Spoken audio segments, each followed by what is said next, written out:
Ano ang mission mo sa buhay na handa mong ipagpalit ang buhay mo?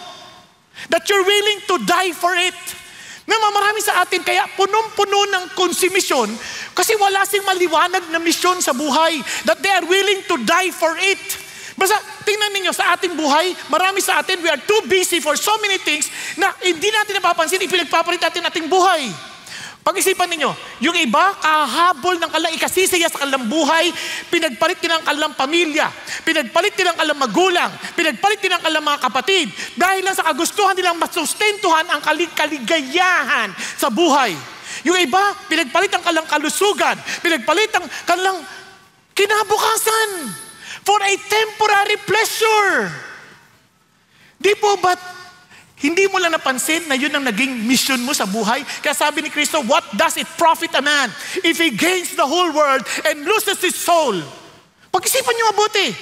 Saan natin ginugol ang ating oras na handa natin ipagpalit ang ating mga panahon?